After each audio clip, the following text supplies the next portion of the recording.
group is struggling. The stragglers are dragging their feet, feeling the drop in temperature, the lack of body heat. But one or two of them have found a way to push through.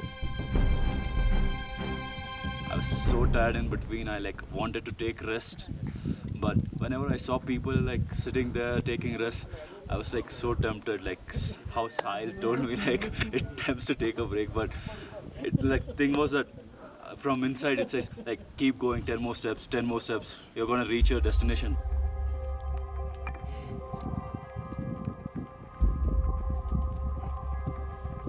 So yes, the Himalayan train has been demanding, and it's been pushing us out of our comfort zones physically and mentally.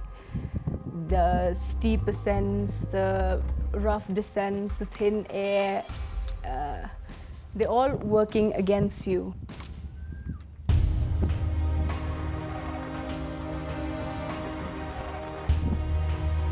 The biggest reality check after being here, of all the readings that I've done, is sometimes you overestimate the capacity of your own body. You think by by working out, by running, by taking precautions, you would be able to not face the consequences of altitude.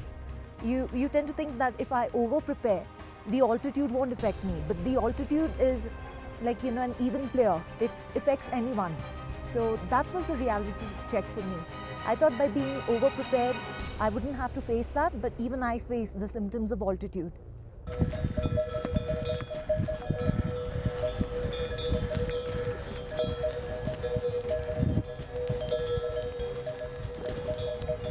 So, ironic as it sounds, these heights are the great leveler.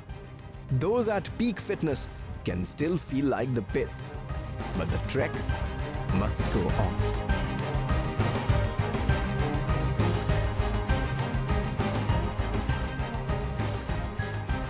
The destination is getting closer. The odds are piling up for the Blue Mile team. It's getting colder and colder and higher. लेकिन हमारा enthusiasm बरकरार है क्योंकि हमारे साथ है the always smiling, always enthusiastic and always encouraging Sherpas. Remember, nothing seems worthwhile unless you go forth that extra mile.